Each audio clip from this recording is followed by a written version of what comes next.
함께 예배드려서 감사합니다. 그렇게 한번 인사하겠습니다. 정말 그렇게 생각하세요? 예. 뭐 예배도 정말 드리고 싶어도 못 드리는 분들이 너무너무 많이 있더라고요.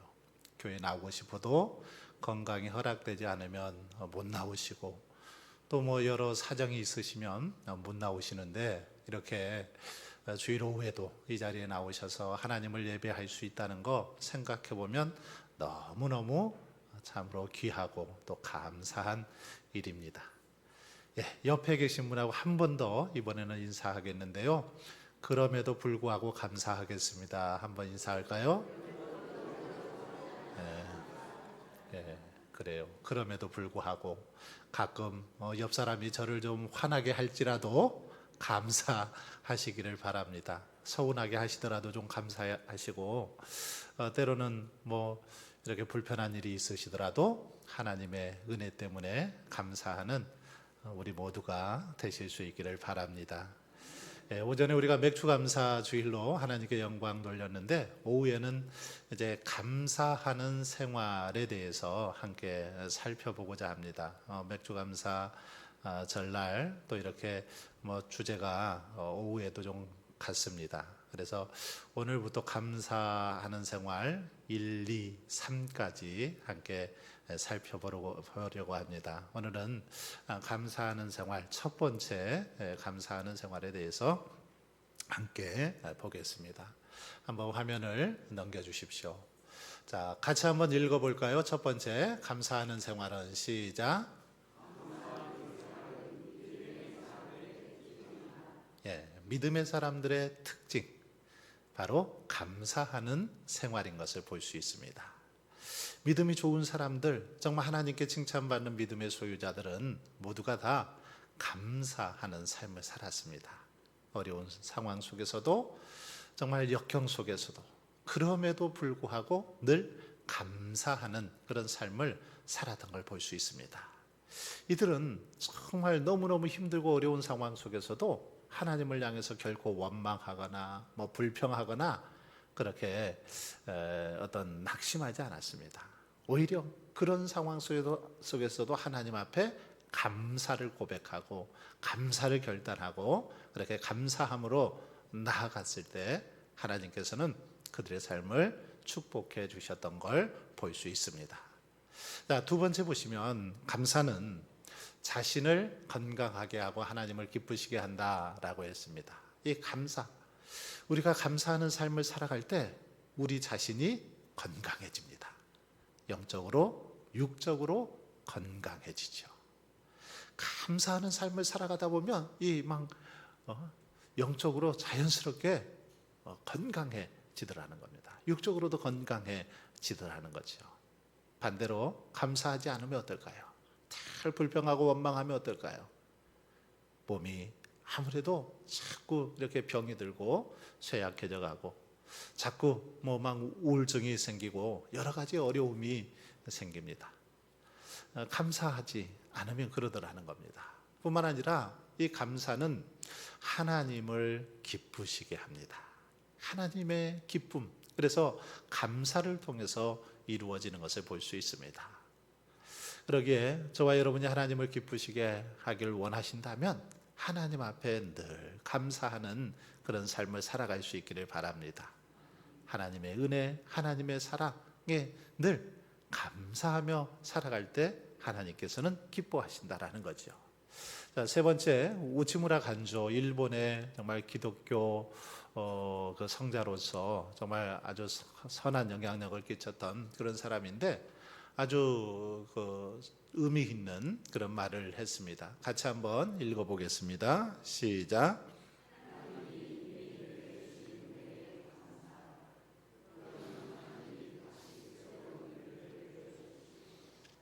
예, 그렇습니다. 하나님이 이미 내려주신 은혜에 감사하라. 하나님이 이미 내려주신 은혜에 감사하라. 그러면 하나님이 다시 새로운 은혜를 내려주실 것이다. 이렇게 말씀하고 있습니다. 하나님께서 우리에게 베풀어 주신 은혜에 감사할 때 하나님께서는 또 다시 새로운 은혜를 부어주신다. 이게 바로 감사의 법칙이죠. 그래서 우리가 감사하면 할수록 어떨까요? 더 많은 감사의 제목들이 우리의 삶에 넘쳐나는 것을 볼 수 있습니다. 그런데 반대로 감사하지 않으면 않을수록 자꾸만 감사의 제목이 줄어드는 것을 알 수 있습니다. 그러기에 우리는 하나님의 은혜에 늘 감사해야 됩니다. 정말 감사할 때 하나님께서는 풍성한 은혜를 부어주시기 때문이죠. 그래서 작은 촛불을 보고 감사할 때 하나님께서는 전깃불을 주시고 태양빛을 허락해 주시는 것을 볼 수 있습니다. 바로 이것이 감사의 능력인 것이죠. 자, 그 다음 넘어가겠습니다. 데살로니가 후서 2장 13절 우리가 읽었던 말씀인데, 늘 감사해야 될 이유를 왜 감사해야 된다라고 사도 바울은 설명하고 있습니까? 자, 여기 보시면 감사해야 될 이유가 뭔가요? 왜 감사해야 된다라고 말합니까? 여기 보니까 여기 보니까 주께서 사랑하시는 형제들아, 우리가 항상 너희에 관하여 마땅히 하나님께 감사할 것은, 마땅히 우리가 하나님께 감사할 것은 하고 그 뒤에 이제 설명이 나와요. 왜 감사해야 되는지. 왜 감사해야 됩니까? 첫 번째는 하나님이 처음부터 너희를 택하사, 이렇게 말씀하고 있습니다. 감사해야 될 이유는 하나님께서 너희들을 택해 주셨다. 처음부터 너희들을 택해 주셨다. 우리를 하나님께서 하나님의 자녀로 부르시고 택해 주셨기 때문에 감사해야 된다, 그런 말이죠. 정말 수많은 사람들 중에 우리는 특별히 하나님의 택함을 받은 사람들입니다. 여러분의 한번 마을에도 보십시오. 여러분의 마을 또는 이 운주면에만 해도 많은 분들이 사시죠. 그렇게 도시에 비하면 그렇게 많은 숫자는 아니지만 그래도 운주면 한 1,800명 정도 되시거든요. 그런데 1,800명 중에 우리 교회에 출석하시는 분들이 한 120여 명 이렇게 출석을 하시는데, 그 숫자면 어때요? 최소 10분 중에 1명, 10분의 1의 10대 1의 경쟁을 뚫고 여러분은 이렇게 하나님을 섬기고 있는 것이죠. 10명 중에 1분, 여러분 10대 1 경쟁을 뚫으면 굉장한 거 아닙니까? 어디 이렇게 경품 추첨을 할 때 마지막에 1등이 한번 당첨될 때 얼마나 기분이 좋습니까? 그럴 때는 굉장히 기분 좋아하시는데, 지금 여러분들은 10대 1의 경쟁을 뚫고 이 자리에서 예배하시는데 별로 감격이 없으신 것 같아요. 운주면에서는 10대 1일지 몰라도 또 전 세계로 따져보면 훨씬 더 경쟁률이 높아질 수 있죠. 수많은 사람들, 이 지구상에 70억 명이 넘거든요. 그 70억 명이 넘는 수 중에 우리가 하나님을 믿고 섬길 수 있다는 거, 하나님의 자녀가 되었다라는 거 얼마나 귀한 은혜인지 모릅니다. 바로 이렇게 하나님의 택함을 받았기 때문에 감사해야 된다라고 그렇게 바울은 설명하고 있습니다. 그리고 그 다음에 보시니까 또 성령의 거룩하게 하심과 진리를 믿음으로 구원을 받게 하심이니, 성령의 거룩하심을, 성령을 통해서 우리는 거룩하게 되었지요. 뿐만 아니라 구원을 받게 되었습니다. 진리를 믿음으로 구원을 받게 하셨다. 정말 많은 사람들이 있지만 우리들은 예수 그리스도를 구주로 믿는 믿음을 하나님께서 허락해 주셔서 이렇게 예수 그리스도를 구주로 믿고 하나님의 자녀로 살아갈 수 있으니 너무너무 정말 감사한 일이다. 그래서 마땅히 감사해야 된다라고 그렇게 바울은 권면하고 있는 걸 볼 수 있습니다. 자, 그 다음 2번 넘어가겠습니다. 데살로니가전서 5장 18절 말씀, 우리가 너무나도 잘 아는 말씀이죠. 같이 한번 읽어보겠습니다. 시작.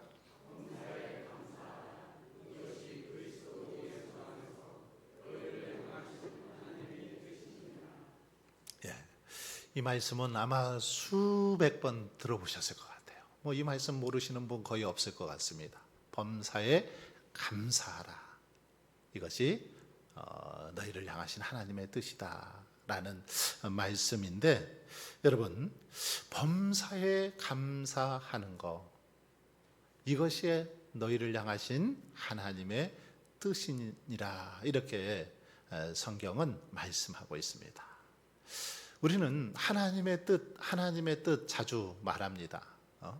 이게 하나님의 뜻이야, 뭐 이게 하나님의 뜻이야, 이렇게 자주 말하는데, 성경에 보면 이렇게 뭐뭐가 하나님의 뜻이다, 하나님의 뜻은 이것이다 라고 이렇게 정확하게 문자적으로 힘주어서 말하고 있는 표현이 몇 군데 나옵니다.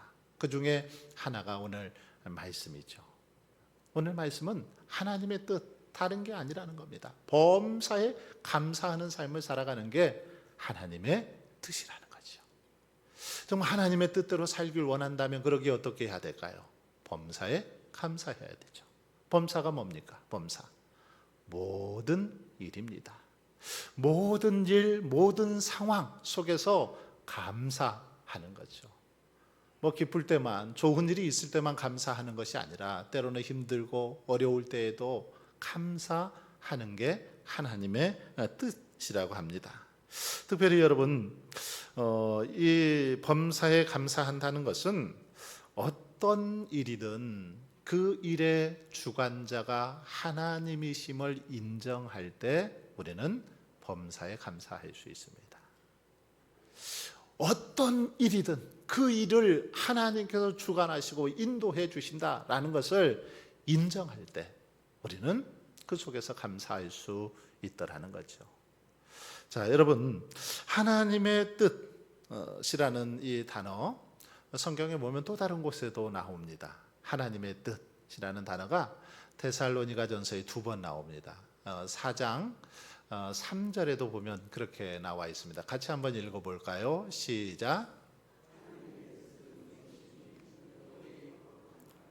하나님의 뜻은 이것이니 너희의 거룩함이라. 여기도 이 하나님의 뜻이라는 문자적으로 나오죠. 자, 그리고 베드로전서 3장 17절에도 보면 선을 행함으로 고난 받는 것이 하나님의 뜻일진데 악을 행함으로 고난 받는 것보다 나으니라, 이렇게 말하고 있습니다. 하나님의 뜻이 뭐라고요? 선을 행함으로 고난 받는 것.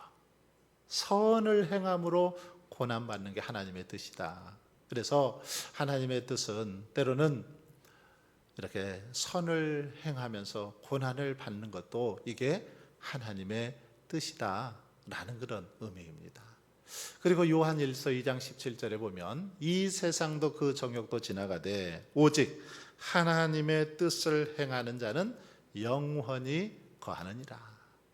이 세상도 그 정욕도 다 지나가고 사라지더라는 겁니다. 하지만 하나님의 뜻은 어떻고요? 하나님의 뜻을 행하는 자는 영원히 거하게 된다라고 그렇게 말씀하고 있습니다. 여러분, 그러기에 우리는 범사에 감사하는 것, 이것이 하나님의 뜻인 줄 기억하면서 더욱더 감사의 삶을 살아갈 수 있길 바랍니다. 자, 그 다음 보겠습니다. 시편 140편 13절 말씀 같이 한번 읽어보겠습니다. 시작.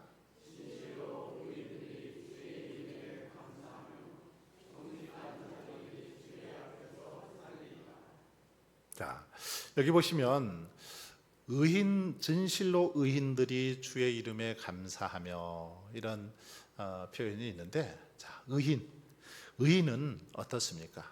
주님께 감사하더라는 겁니다.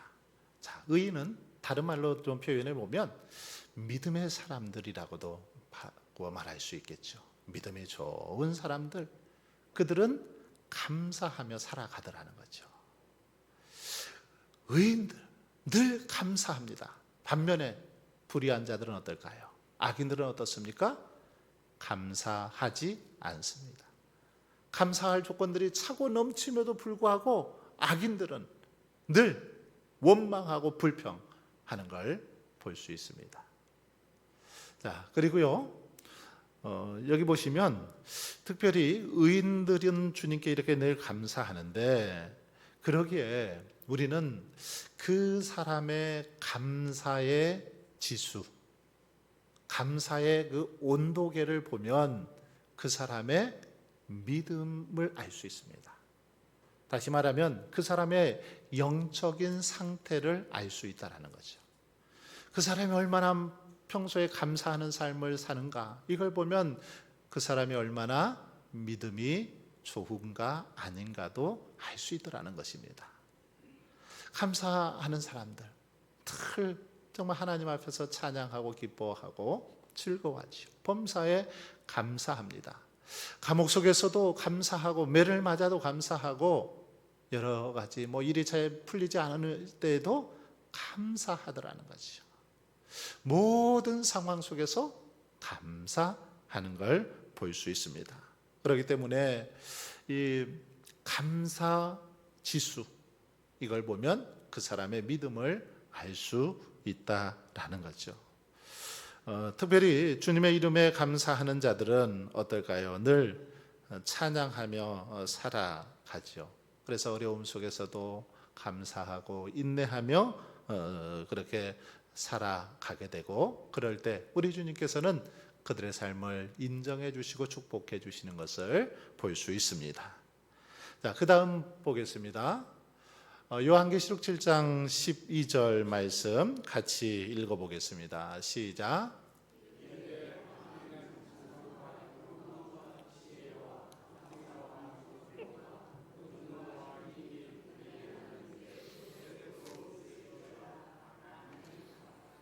자, 여기 보시면 우리들이 하나님께 감사하고 찬양해야 할 이유를 설명하고 있습니다.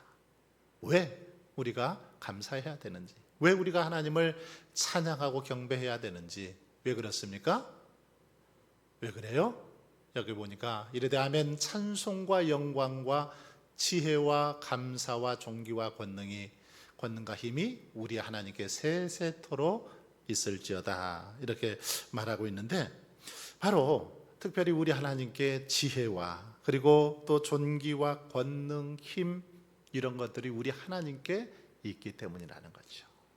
우리 하나님께 이 전지전능하신 권능, 능력이 있기 때문에, 힘이 있고 지혜가 있고 우리의 삶을 책임져 주실 만한 그런 능력이 있기에 우리는 하나님께 감사하고 찬양해야 된다라고 그렇게 말씀하고 있습니다.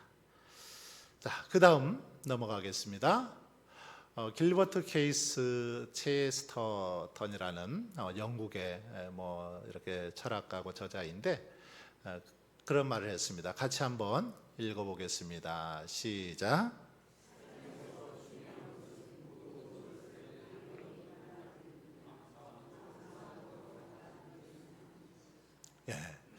삶에서 중요한 것은 모든 것을 당연히 받아들이느냐 아니면 감사함으로 받아들이냐의 태도라는 겁니다. 자세라는 거죠. 어떤 태도로 받아들이냐라는 거죠. 그렇습니다. 우리의 삶에서 중요한 것은 어쩌면 우리들에게 다른 사람이나 동일하게 어쩌면 그런 일들이 벌어지고 또 주어집니다. 똑같은 상황이지만 어떤 태도로 바라보느냐에 따라서 감사할 수도 있고 불평할 수도 있더라는 거죠. 그런데 믿음의 사람들은 어떻습니까? 항상 똑같은 상황 속에서도 믿음의 눈을 가지고 감사하는 것을 볼 수 있습니다. 감사하며 찬양하더라는 거죠.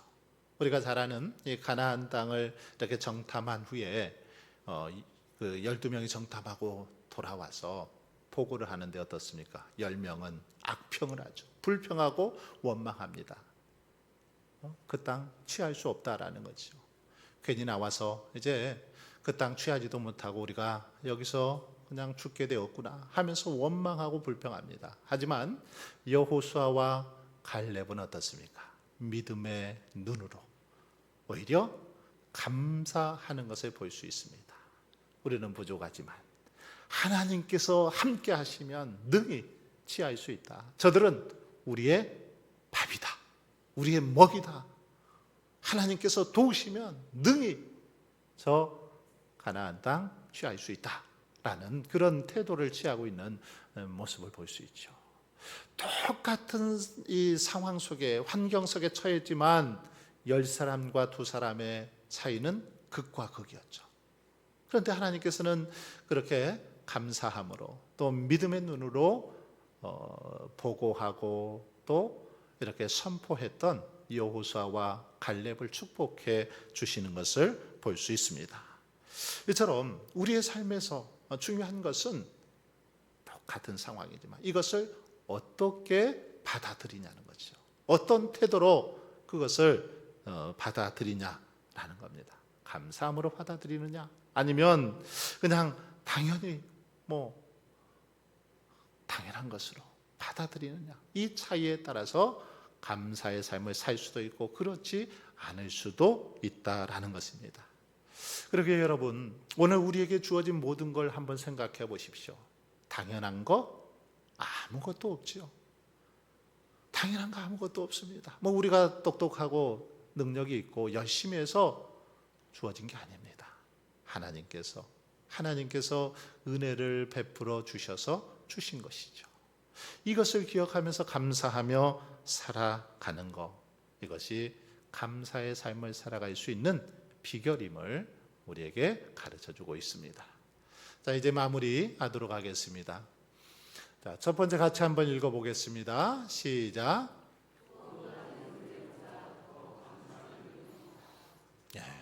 이렇게 고백하십니까?